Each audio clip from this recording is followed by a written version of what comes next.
Hola a todos, les doy nuevamente las gracias por acompañarnos en este video que tenemos como invitada a Graciela. Ella fue una persona muy importante en mi trabajo, ha sido una persona a la que yo he admirado mucho, una persona que siempre me ha llamado mucho la atención, su compromiso, su amor propio, su manera de aprender y de salir adelante. Entonces considero que es un gran elemento que conozcamos un poquito su historia, que nos comparta todo lo que hay en su corazón, todos sus obstáculos, sus retos y lo que ha sido para ella la pérdida de su esposo. Mi nombre es Lucía Bravo, yo soy psicóloga, tanatóloga y ella es Graciela, nuestra invitada de hoy. Ella está aquí para compartir su testimonio como la pérdida de su esposo, como desde el duelo, desde la viudez. Entonces, los dejo para que nos platique un poquito. Mi nombre es Luz Graciela, tengo 57 años, tengo 4 hijos, 3 de ellos casados, tengo 4 nietos. Pues mi historia empezó en el 2013. Yo acababa de cumplir 51 años, venía de un matrimonio ya tenía 34 años de casada. Mi esposo era el amor de mi vida y estábamos en una época en la que era como que la cúspide. Venimos de una generación en la que realmente nos dedicamos a trabajar y a construir un futuro, no como las generaciones de ahorita. Ahorita siento que está un poquito más equilibrado, nosotros más bien como que pusimos lo que venía siendo el tiempo de nosotros, de disfrutar. Entonces estábamos en ese momento, en el momento en que él ya estaba planeando su retiro, ya teníamos planeados en ese momento viajes para conocer el mundo, o sea, estábamos así. Yo si alguien me quisiera describir, yo diría que estábamos en la torre de nuestra vida, en lo máximo de la plenitud de nuestra vida. Y salíamos de viaje al día siguiente del diagnóstico. Él tenía 2 semanas con dolores de cabeza, pero honestamente pues no le dimos importancia porque él no tomábamos pastillas y con Advil se le quitaba. Pero como nos íbamos a ir de viaje, se nos hizo muy fácil, vamos al neurólogo, porque era muy común ir al neurólogo porque él trabajaba mucho estrés. Pero todos, íbamos en el entendido de que le iban a decir, ese estrés no pasa nada. Total, que bueno, para hacer un poquito más cortas las cosas, llegamos al consultorio, ya le habían hecho estudios. De hecho, él iba a ir solo, llegamos juntos en pareja y nos dicen, vemos unos puntos en la cabeza. Hay que internar en este momento para poner una válvula y para hacer una biopsia. Entonces mi esposo dijo, es cáncer. Entonces el doctor, ya después lo entendí porque tenía que él entrar con esperanza, le dijo, pueden ser hongos. Entonces, pero te tengo que advertir que puede ser que de la operación salgas sin tu inteligencia o que mueras en la operación. Entonces mi esposo pues era una persona muy inteligente, muy pensante. Le dice, a ver, si tú me estás diciendo que tengo una probabilidad muy alta de morir o de salir sin mi cabeza, dame una semana para programar. Tengo hijos todavía que dependen de mí, tengo una hija que está a punto de tener un bebé, tengo empleados, tengo esposa. Y le dice el doctor, es que no te puedo dar una semana, lo máximo que te puedo dar son 2 horas. Entonces, pues nos quedamos los dos como 2 horas y nos estás diciendo que me tengo que despedir de mis hijos, de mi esposa, porque hay una alta probabilidad de no salir. Sí. Entonces, pues nos agarramos de la mano y salimos del consultorio con 2 horas. Ese era el pronóstico, 2 horas seguras de tener él su cabeza y su vida. Llegamos al carro, él se me desmorona totalmente y en ese instante, ¿qué es lo que yo puedo decir? Que Dios me mandó fuerzas a mí, porque no puedo entender otra forma de enfrentar eso, ¿no? Entonces yo lo agarro de la mano y le digo, no te mortifiques, yo estoy aquí y yo te sostendré. Pase lo que pase, si no me reconoces, lo que sea. Y vamos a darle un sentido a esto. Vamos a ser un ejemplo para nuestros hijos de enseñarles cómo se enfrentan los problemas. Y lo vamos a hacer como siempre, de la mano, con nuestro amor y con Dios en nuestros corazones. En ese momento, él se levanta, o sea, se levanta, no digo de ponerse de pie, sino que se yergue, se quita las lágrimas y empieza a hacer las llamadas que tenía que hacer. Teníamos 2 horas nada más, no teníamos tiempo de llorar, de lamentarlos, sencillamente teníamos que aprovecharlas. Yo agarro el carro para ir a mi casa y él en el camino empieza a hacer llamadas al esposo de mi hija para que la lleve a la casa. A todos mis hijos tenían que llegar a mi casa a despedirnos, hablarle a su hermano porque iba a ir a despedirse de su papá, checar si podíamos ir con un sacerdote. Bueno, ocupamos esas 2 horas para todo lo que teníamos que hacer, firmar hojas, legal, todo. Y entra a quirófano. Cuando él todavía no sale de quirófano, sale a decirme a mí el doctor que está invadido de cáncer en todo su cuerpo, que piensan que es un cáncer de pulmón, que está metastásico en la cabeza, que es donde realmente se vinieron los síntomas, en los huesos, en los ganglios, en el mediastino, en todos lados. Pero que la operación pues había salido en teoría bien, no había muerto y en teoría él salió con su inteligencia. Entonces ahí empieza esto. Yo en ese momento, él estaba en terapia intensiva y yo tenía que estar fuerte para él. Y esa fuerza, ¿de dónde la saqué? De Dios y del gran amor que le tenía. No hay otra forma, ¿no? Entonces en ese momento tenía que él recuperarse de de 2 intervenciones que tuvo, porque le pusieron una válvula en su cerebro, porque estaba a punto de darle un derrame cerebral por los tumores y le hicieron su biopsia. Entonces, en ese momento, ya está en terapia intensiva, yo le digo que todo está bien, que salió bien, que no tenemos el diagnóstico aún todavía. Entonces yo tenía que decidir en decirle el diagnóstico o no decírselo. Uno de sus hermanos me pidió que no se lo dijera, porque yo lo iba a matar con la noticia, que él no iba a tener la fuerza para un diagnóstico tan fuerte. Entonces, ese fue un momento difícil para mí, porque esa responsabilidad de su muerte cargándole en mis hombros era demasiado, aparte de tener una noticia tan drástica, ¿no? El doctor me llamó a mí, me dijo que él estaba desahuciado, no había esperanza de vida y que solo había posibilidad de darle tratamientos para, como su cuerpo en teoría estaba al 100, de darle pues lo que Dios quisiera darle en calidad de vida. Pero él tenía que decidir, o yo, si hacer los tratamientos o no. Yo, con nuestro historial de matrimonio, sabía que yo le tenía que dar a él la información y él tomar su propia decisión, porque nosotros como pareja siempre habíamos dicho que mientras tuviéramos nuestra inteligencia, teníamos el derecho de cada quien decidir por nuestro cuerpo. En el caso de que no, confiábamos totalmente en él en mí y yo en él, en tomar la decisión adecuada.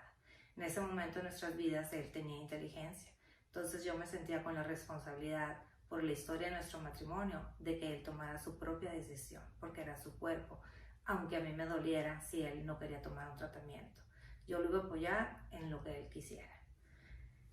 Pero como yo soy una persona que soy muy clara en mis palabras, me preocupé en darle yo la información porque pudiera ser demasiado dura. Entonces le pedí al doctor que junto con todos mis hijos y yo presente se le diera la información. Ya le dieron la información. Inmediatamente, como él era un auditorio, una persona tan pensante, pues él hizo preguntas claras, ¿no? ¿Cuánto tengo de vida? ¿Qué esperanza tengo de vida? Y los doctores, basándose en esa claridad de mente, tuvieron que darle las respuestas, y autorizados por mí, las respuestas verdaderas, ¿no? Entonces ya le explicaron las opciones que tenían de tratamiento y que no había ninguna garantía. O sea, él tenía una alta probabilidad de no salir del hospital vivo. Me acuerdo en esos momentos, él pregunta, tengo 6 meses de vida, hago lo que sea si me dan 6 meses de vida. Y los doctores le dijeron, nosotros no podemos garantizar nada. Es tu decisión, Esto es un caso, normalmente a las personas se le dan tiempo de recuperarse un mes después de una intervención de cabeza para seguir con otro tratamiento y después, y así sucesivamente con cada tratamiento. En el caso de él, como su caso era vida o muerte, lo operaron y ahí mismo en ambulancia lo empezaron a radiar, lo llevaron a las radiaciones. Inmediatamente acabando las radiaciones empezaron con las quimioterapias. Y bueno, ahí empezó nuestra vida o esta situación de duelo en la que en los primeros 6 meses yo tuve que tomar todas las decisiones porque al principio, en consecuencia de los tratamientos, él tuvo muchas deficiencias en su cuerpo, las cuales quisiera no enumerarlas. Entonces yo tuve que actuar entregándole todo mi dolor a Dios, porque definitivamente yo no podía con eso. Se lo entregué todo a Él, que Él me diera las fuerzas, y tuve que actuar con mi cabeza partiendo de mi corazón, porque tenía que tomar muchas decisiones de deudas que había, qué iba a pasar, muchas decisiones. Entonces ahí empezó para mí, creo yo, el duelo, ¿no? ¿Por qué? Porque tuve que, vendimos propiedades para salir adelante, hicimos muchísimos cambios en nuestra vida, pero si soy honesta con todas las personas y conmigo misma, no me costaron ningún esfuerzo porque había un porqué, y ese porqué él era mi esposo. Lo amaba con todo mi ser y no importaba desprendernos de lo que hubiéramos creado juntos porque todo era beneficio de él, siempre pensando en él. Entonces, nunca tuvimos garantía del día siguiente, pero se fueron acumulando los días, después las semanas, después los meses. Él vivió 3 años y medio desahuciado. Mucha gente me dice, pero es que vivió 3 años y medio. Sí, vivió 3 años y medio, pero realmente solo teníamos garantizado un día. Entonces, los días se acumularon, pero nunca pudimos planear ni el día siguiente ni el que sigue. Teníamos que vivir el día, y cuando a veces pensábamos que se sentía bien y queríamos hacer un plan, pues la vida nos volvía a jalar los pies y terminábamos en el hospital entendiendo que no podíamos hacer planes, que él estaba desahuciado y tuvimos que aprender a vivir un día a la vez. Y así vivimos 3 años y medio. Ok, Graciela, ¿y cómo era para ti ver los cambios que llevaba tu esposo, el ver a ese esposo que tú conocías antes de entrar al hospital, en quien te apoyabas, que no dependía tanto de ti, como tú dices, ¿no? Ese hombre con unos ojos distintos al que se encontraba a tu lado? O sea, ¿cómo vivías tú esas emociones? ¿Cómo vivías los pensamientos? ¿Cuál era el impacto que tú vivías del cambio de una persona independiente, súper autoindependiente o autosuficiente, inteligente, a una persona que todos los días estaba en riesgo de no estar? Mira, honestamente, en ese momento no pensaba en mí, únicamente pensaba en él, en el amor que le tenía, y actuaba en base en eso. Realmente yo creo que el dolor emocional mío y el dolor físico vino cuando él ya no estaba, porque yo dediqué todas mis fuerzas a él, mis hijos igual, sus hermanos igual. Entonces él vivió rodeado de amor y teníamos, insisto, el porqué. Entonces era como que ni siquiera lo cuestioné. Era, esto hay que hacer, tengo que estar fuerte para él. Sí me caí una vez emocionalmente hablando. Y al ver el dolor en sus ojos y el de mis hijos, yo entendí que yo no me podía caer. Yo tenía que sostenerme porque era donde se estaba sosteniendo él y donde se estaban sosteniendo mis hijos. Entonces en esos momentos yo tomé una decisión racional, pensada totalmente, pero viniendo del amor, siempre del amor, y me dediqué a actuar, a estar para él, porque insisto, o sea, yo nada más tenía ese día para dárselo y lo entregaba con todo mi amor. Y entonces, pero se acumuló y se acumuló y se acumuló, pero pues yo únicamente me concentré en ese día. Y después, pues él volvió a recuperar su cabeza después de los tratamientos y él también tomó muchas decisiones, ¿no? Algo que yo puedo decir que sí hice y que hicimos ya juntos fue, se vinieron muchas mortificaciones económicas, muchas. ¿Por qué? Porque teníamos los papeles de antes, los papeles en el que yo era la ama de casa, su compañera, la mamá de los hijos, y él era el proveedor. Entonces eran tantas las cosas, las cosas, ya voy a hablar así, materiales, económicas, las que nos preocupamos todos, ¿no?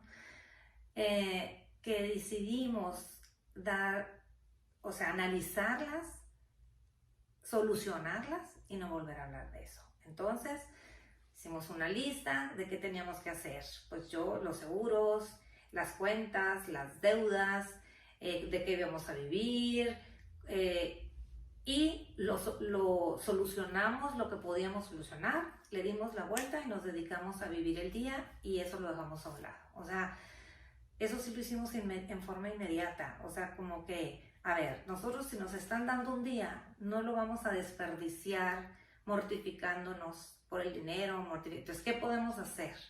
Lo hicimos, le dimos un tiempo y nos dedicamos a disfrutarlos, lo que teníamos. Y yo creo que eso fue lo que nos ayudó como familia.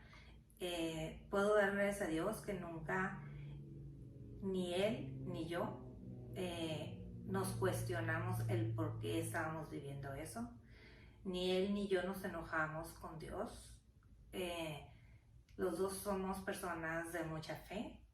Entonces nosotros entendimos que era algo que la vida nos presentó y Dios nos iba a dar la fuerza y indicarnos el camino, ¿no? Entonces, si algo yo puedo decirle a alguien que a mí me funcionó es enlistar las mortificaciones, hacer lo que puedes hacer y darle vuelta a la página y no desperdiciar los días en cosas que ni puedes hacer ni tienes control de hacerlas.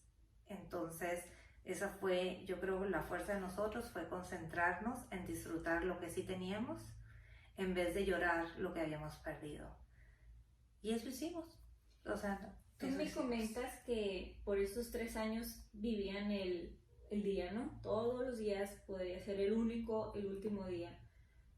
¿Qué pasó cuando él muere?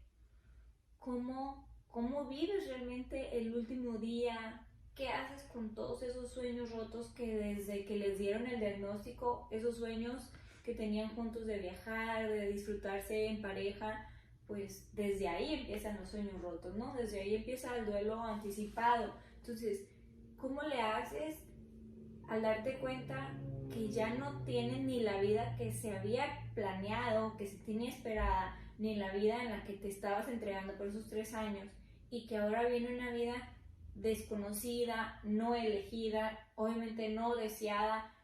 ¿De dónde empiezas? ¿Qué empiezas a buscar? ¿Qué hay en ti en esos momentos? Ok. Cuando él muere, yo me doy cuenta que mi familia perdió mucho. Él era un gran hombre, un gran esposo, un gran padre. Entonces, yo continué todavía dedicándome a mis hijos, ¿cómo podré decir? Tenía muy claro que yo no quería ser una carga, tenía muy claro que yo sabía que yo iba a seguir adelante y tenía muy claro cuál era mi papel de madre. Entonces me agarré o sea, yo como que no empecé el duelo en forma inmediata para mí, sino que todavía le volví a perdí el sentido de vida de él y agarré el sentido de vida de mi familia, de que no se me cayera, porque estaba muy consciente. La pérdida de él no estuvo en mis manos, pero yo estaba muy consciente que podía perder a mi familia, que se podía desintegrar mi familia. Entonces pospuse realmente, ahora que lo veo de lejos, en ese momento no me di cuenta, me pospuse a mí misma y me dediqué a esa parte, ¿no? A que cada uno de mis hijos tomara el papel que le correspondía de hijos, hacérselo ver claramente que eran mis hijos, que era mi responsabilidad seguir adelante emocionalmente, que si yo necesitaba algo lo iba a pedir, que no necesitaba protección porque yo tenía que protegerme a mí misma y yo tenía que reconstruirme. Por más que me doliera, no era responsabilidad de ellos. Entonces, busqué ayuda contigo, Lucía, ¿no? Que es algo que yo sí digo, búsquenla, porque yo creo que ayuda muchísimo. Me ayudaste mucho en darme tiempo en muchas cosas, de perder miedos en muchas cosas. Cuando ya empieza mi duelo, que empiezo yo a busco ayuda, lo más importante para mí es, tenía muy claro, quiero vivir mi duelo sanamente. No voy a permitirme a mí misma caer. Era algo que tenía claro, pero las emociones y los sentimientos son cañones. En ese momento, hasta ese momento, como que yo era, ¿hacia dónde voy? ¿Qué voy a hacer? Mis sueños se deshicieron. O sea, yo siempre lo he comentado, yo tenía sueños muy simples, a lo mejor para muchas personas, pero eran lo suficientemente grandes para mí. ¿Y cuáles eran? Envejecer con mi esposo. Ese era mi sueño. Y tener a mis hijos a mi lado. Entonces, nunca pensé que iba a vivir esto.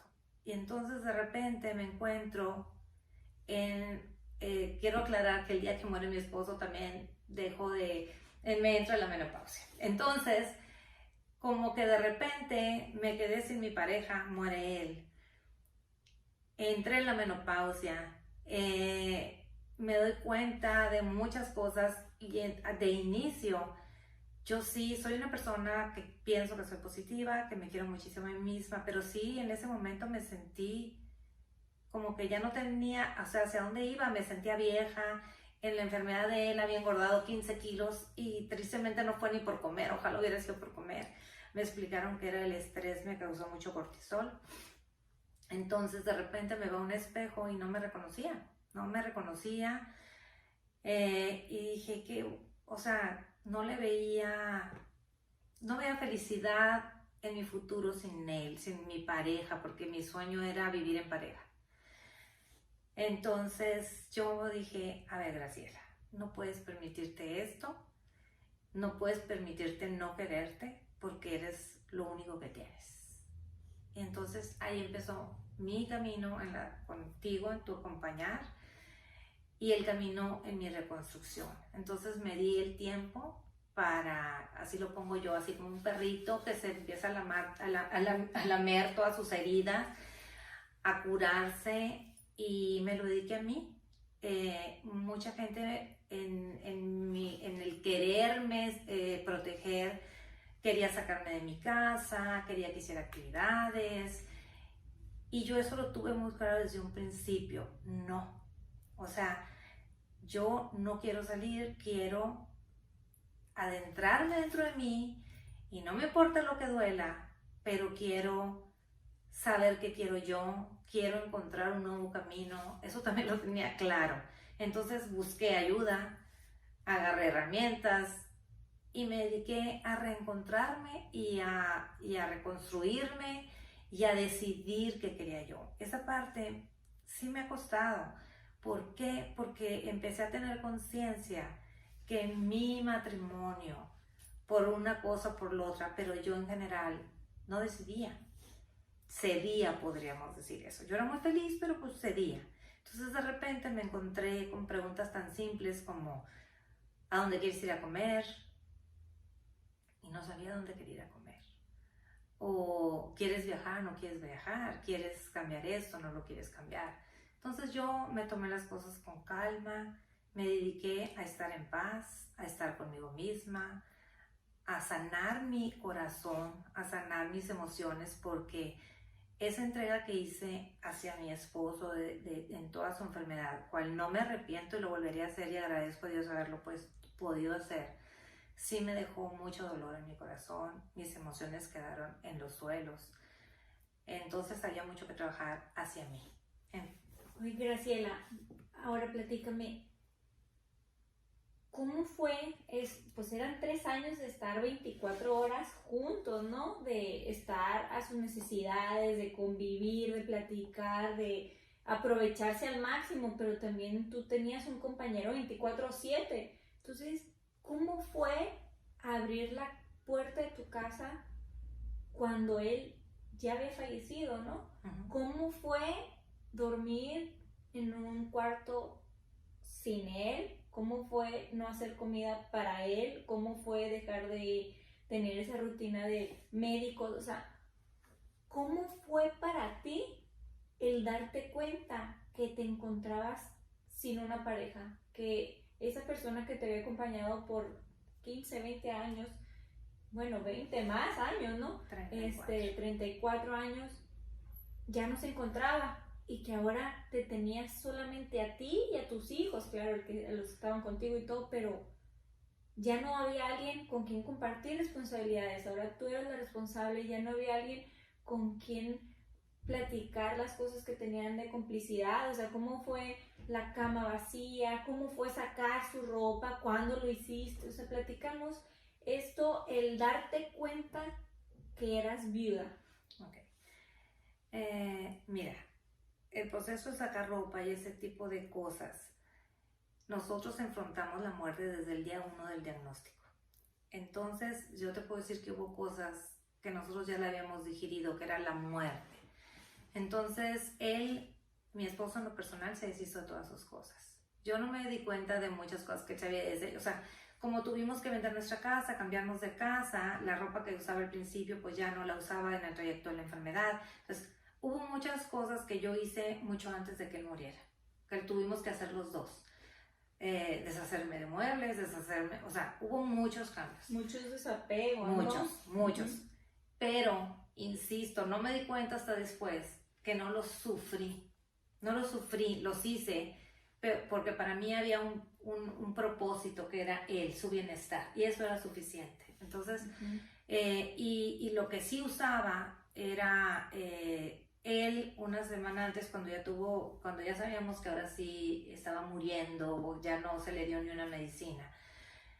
Después me enteré cuando murió. Él agarró todas las cosas, las puso en bolsa, bueno, le dijo a alguien que lo hiciera y las donó. Entonces, cuando él fallece, lo que había en mi casa me quedaba muy claro a mí de él. No era él, era la enfermedad. Entonces, para mí esa parte de deshacerme de la enfermedad fue una parte, pudiéramos decir, fácil, porque la que yo tenía en mi corazón era la real. A mí quitar las medicinas de ahí era la parte más fácil, porque era como quitarle el dolor a él. Y las cosas que existían, o sea, yo tenía muy claro que él estaba en mi corazón, no eran lo que estaba ahí. Entonces saqué todo lo de él, se los ofrecí a mis hijos y les dije que si ellos no se iban a quedar con nada, yo no iba a quedarme con nada, porque para mí su papá no era eso, su papá era algo mucho más grande para mí. Entonces cada uno de mis hijos eligió con qué quedarse, que no. De ahí lo que quedó, lo dejé con ahijados, o sea que fue ropa, fueron cosas, fue muy poco. Lo dejé con personas que querían a Sergio, entonces todo quedó en buenas manos en esa parte, pero esa parte no la sufrí, si soy honesta. Lo que sufrí es no contar con él. Yo ya sabía que no iba a contar con él, pero puedo decir que al principio tuve que hacer muchos rituales para protegerme. Por ejemplo, llenaba de flores mi casa. Alguien me dijo, llena de flores tu casa, y yo estaba muy obediente. O sea, todo lo que alguien me dijera que entraba dentro de las cosas que funcionaban conmigo, yo lo hacía. Entonces, yo semanalmente iba a comprar flores, y yo tenía flores en mi cuarto, en la sala, y me empecé a rodear de flores, y empecé a plantar hierbas en mi casa de olores, y o sea, yo me dediqué a eso, a estar yo tranquila, a leer, a llorar. Me permití llorar. Una cosa que aprendí contigo fue a no tenerle miedo al dolor. Esa parte, el entender eso, fue una parte muy importante para mí, en mi dolor, porque antes era un dolor de él, era un dolor de lo que él estaba viviendo, pero un dolor de mi corazón sí puedo decir que le tenía miedo, pensaba que estaba estancada en el duelo, y era algo muy importante para mí, no quería estancarme, tenía muy claro que tenía que seguir adelante, entonces a veces yo confundía mi llanto con estar estancada. Cuando entendí que no era así y que toda mi vida lo puedo llorar, no en una forma constante, sino con un tiempo. O sea, yo ahorita pudiera decir, tengo conciencia clara que jamás lo voy a olvidar. Fue el amor de mi vida. Pues yo creo que más de lo que pueda vivir, lo viví con él. Tengo una historia de vida, tengo hijos, tengo nietos, pero sobre todo tengo una historia en mi corazón. Entonces, estoy muy consciente que va a haber momentos de mi vida que voy a acordarme de él y voy a llorar y no pasa nada. Ya ahorita le perdí ese miedo, me permito llorar, me permito sentir y no pasa nada. No estoy estancada en el duelo, sé que voy a salir adelante. Y yo tengo mucha fe. Él también me demostró mucho amor. Mucha gente a mí me ha dicho que sí, que es mejor si hubiera fallecido el día, ¿no? Que no se subió al avión o que yo tuve la ventaja de tenerlo. Entonces yo digo, pues gracias a Dios nadie podemos decidir eso, y creo que son experiencias diferentes, porque también no es fácil despedirse de una persona en vida. No es fácil dar un amor al 100% de entrega. Causa mucho dolor.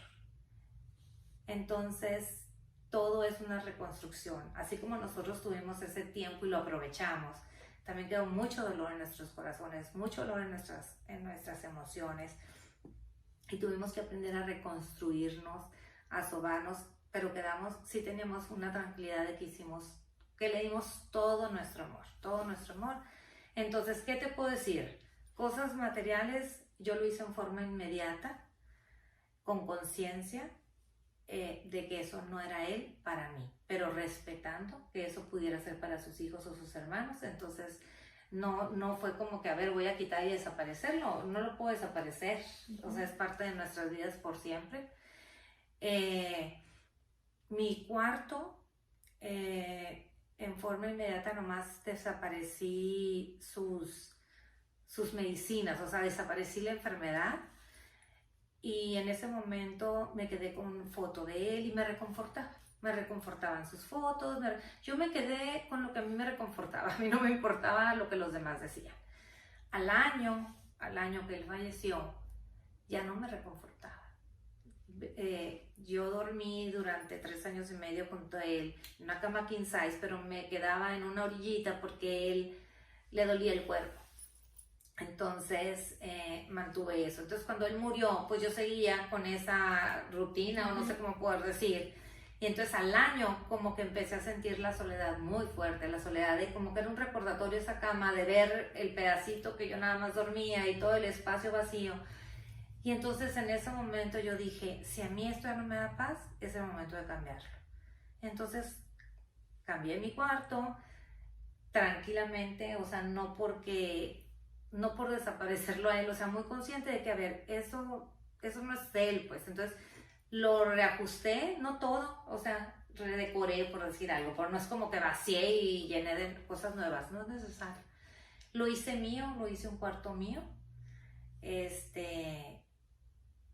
Y a ver, ¿qué otra pregunta me hiciste? Esa parte pues fluyó así. Ahora, Graciela, por ejemplo, pues es muy común que las noches, los fines de semana, los días de Navidad, de aniversarios, pues se supone o se dice que son los días un poco más difíciles, ¿no?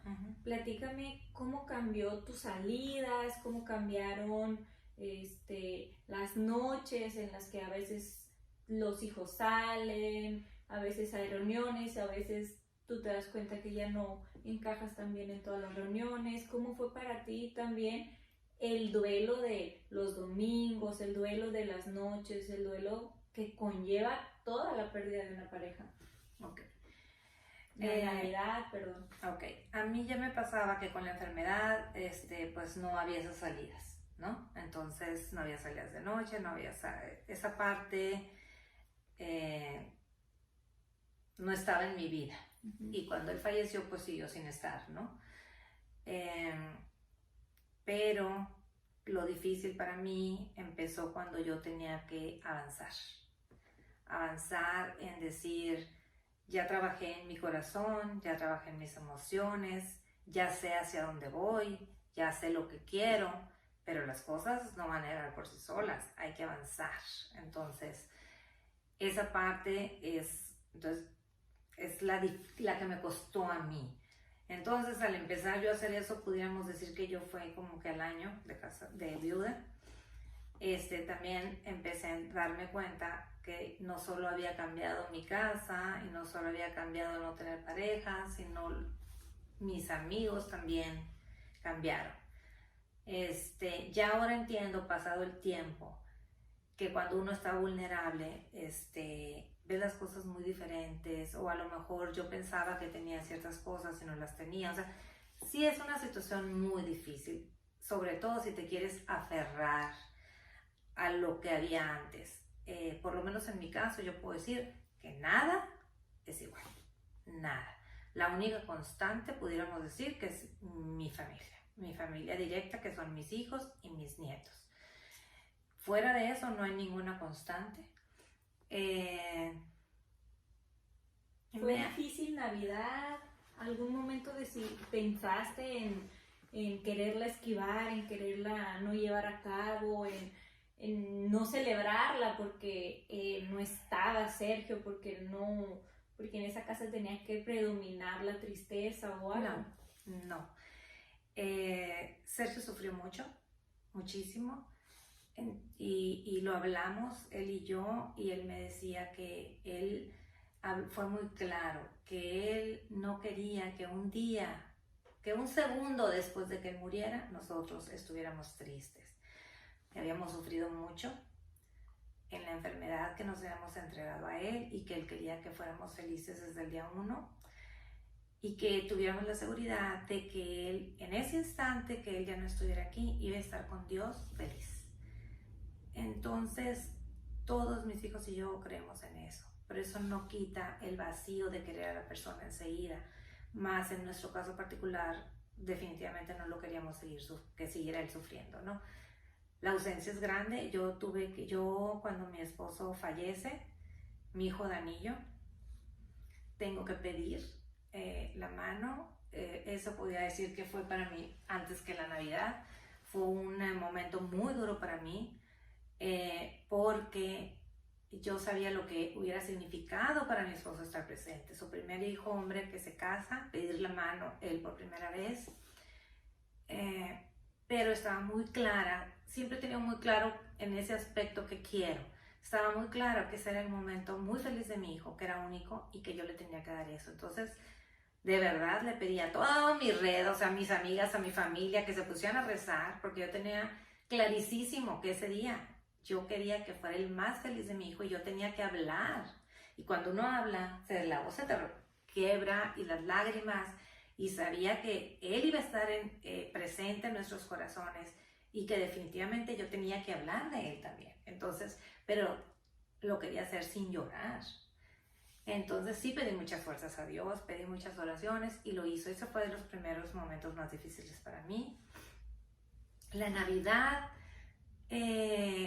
lo extrañamos muchísimo, pero no te voy a decir que son tristes, porque sabemos que Él está feliz. Y algo que sabemos, que tengo mucha conciencia, es que tengo el compromiso de ser feliz. Tengo el compromiso de ser feliz porque me quedé aquí. Entonces, yo soy una persona que, así como que fantasea mucho, a lo mejor para ciertas personas, pero yo me lo imagino que un día nos vamos a encontrar y Él me va a empezar a platicar todo lo que hizo en el cielo, toda su felicidad y eso. Y va a llegar el momento que me va a decir, ¿y tú qué hiciste con tu vida? Y si alguien no lo quiere cerca al esposo, pues con Dios, ¿no? ¿Qué hiciste con tu vida? Porque si Él estuviera aquí sano, yo te puedo decir que estaría viviendo al 100, ¿no? Entonces me siento como que con una responsabilidad muy grande, conmigo misma, hacia mis hijos, con Dios, de no desperdiciar un segundo de mi vida lamentándome ni siendo infeliz. Eso no quiere decir que no duela, que no llore. es muy distinto. Lloro y me duele, pero soy feliz. O sea, esa fue como que una tarea para mí. Yo no puedo desperdiciar. La vida a mí ya me enseñó que cada segundo, lo que tengo ahorita, no, o sea, si tú me dijeras, es que ya sufriste todo lo que ibas a sufrir, a lo mejor pudiera desperdiciar un día de mi vida. Pero la vida me enseñó que lo que hoy tengo, mañana no lo puedo tener. Y estoy hablando de mí, de mi salud, de la salud de mis hijos, de la gente que quiero. Entonces no estoy dispuesta a desperdiciar ningún segundo de mi vida en eso. Entonces, si me duele, ok, me permito que me duela. Y lloro, sí lloro. Pero le doy o sea, ok, me permito llorar, y al permitirme llorar y al permitirme tener dolor, no sé cómo decírtelo, lo haces y continúas, no te hundes en eso. Ahora, dime muy breve lo que te ha ayudado y lo que te ha estorbado en tu camino de sanación o en tu proceso de duelo. Okay. Una de las cosas más importantes que me ayudó es decidir estar conmigo misma, decidir escucharme, decidir sufrir, decidir llorar y no huirle a eso, darme ese tiempo, escucharme y buscar las respuestas dentro de mí. Esa es la más importante, esa decisión. Segunda, tomar las herramientas que hay miles de herramientas. Vine contigo, vine al grupo o sea, nadie puede hacer las cosas por uno. Primero es escucharte, hacia dónde quieres ir, enfrentar eso, o sea, nadie va a encontrar las respuestas por ti, permitirte, darte el tiempo de escucharte, de sufrir lo que tengas que sufrir, de caminar a tu paso. Yo me lo permití y creo que esa es la primera que voy a decir que es la base. Segunda, tomar las herramientas que necesites para salir adelante, hay 100 miles, y decidir ser feliz y decidir salir adelante. Para mí es una decisión de vida en cualquier circunstancia, ¿no? ¿Y qué cosas te estorbaron en el camino? Los deberías, a lo mejor, que le impuse a otras personas, ¿no? A lo mejor a las amistades, a lo mejor a mí misma al principio también, porque todo el mundo me decía lo que tenía que hacer. O sea, debes de salir o debes de esto, y yo a veces me asustaba porque tu vida es muy aburrida, no haces nada, es depresión, y yo no es depresión, ¿no? O sea, entonces los debería a lo mejor al principio, pero estaba muy decidida. Te digo, sí tuve, como te comenté en un principio, tenía que hacer rituales, porque sí estaba consciente que al principio que él no está, el dolor era muy grande, él era una persona muy importante para mí. Entonces tuve que hacer rituales también de que me voy a levantar y me voy a bañar y voy a salir de mi cuarto. O sea, no salía de mi casa y no salí mucho tiempo porque pues soy una persona en general tranquilona. Pero sí salía de mi cuarto, tendía mi cama y con reloj en mano, hasta la fecha lo hago. Si no son las 7 no vuelvo a entrar. Entonces la gente se ríe de mí, a las 7 estás en pijamas, para mí era un logro, pero entonces yo, o sea, esa parte también, ponerse uno los rituales que uno necesite, ¿no? Nadie me impuso nada y pues, aquí estoy. ¿Puedes decir que es un camino fácil? No creo que sea un camino fácil. Se puede lograr volver a sonreír, se puede lograr volver a encontrar un sentido, se puede lograr volver a tener momentos de felicidad, se puede lograr volver a disfrutar de la vida. 100%.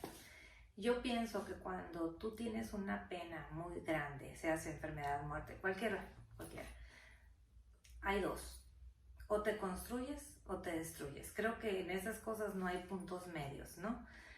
Entonces, al principio, hablando de sentidos de vida, yo sentía que, ¿y ahora qué? ¿No? Y veía demasiado grande esa respuesta. Entonces, al estar yo sola conmigo misma, me di cuenta que el sentido de vida es bien fácil. Es el más sencillo, pero a veces queremos las grandes respuestas. Entonces, yo al ponerme a pensar hacia dónde voy, yo pues pensaba, bueno, ¿cuáles eran mis sueños?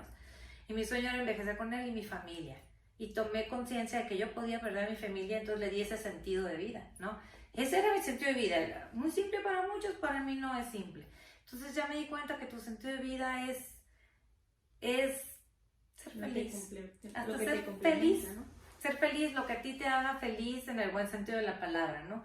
Que si me dices, ¿puedes ser feliz? Sí.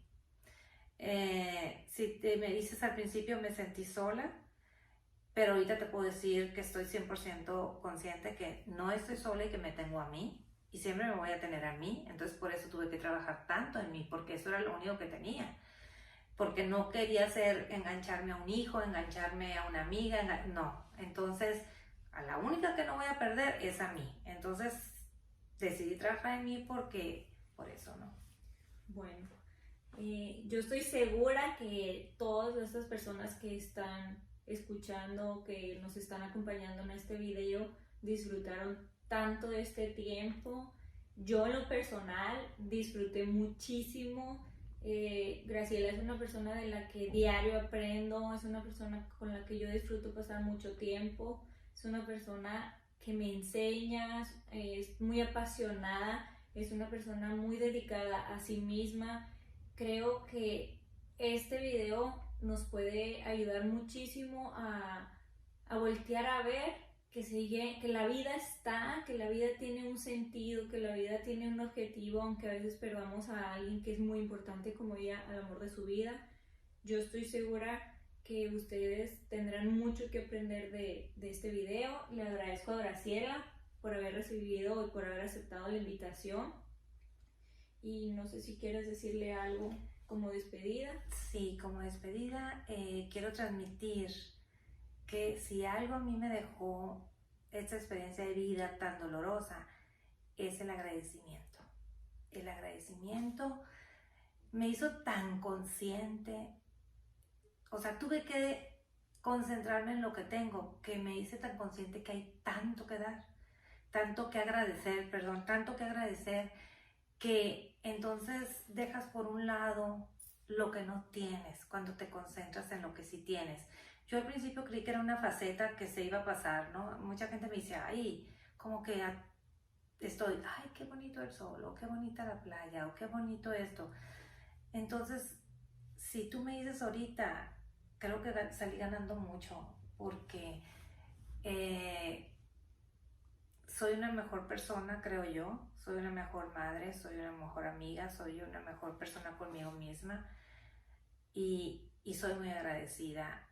Yo sí, la verdad, me levanto agradeciéndole a Dios y me duermo agradeciéndole a Dios todo lo que tengo, que es mucho. Esa parte es la que más creo que fue lo que salimos ganando, tener conciencia de todo lo que tenemos, valorarlo, apreciarlo, disfrutarlo y no desperdiciar ni un segundo en lamentaciones ni en quejas. Entonces esa para mí ha sido la gran enseñanza para mí misma, ¿no?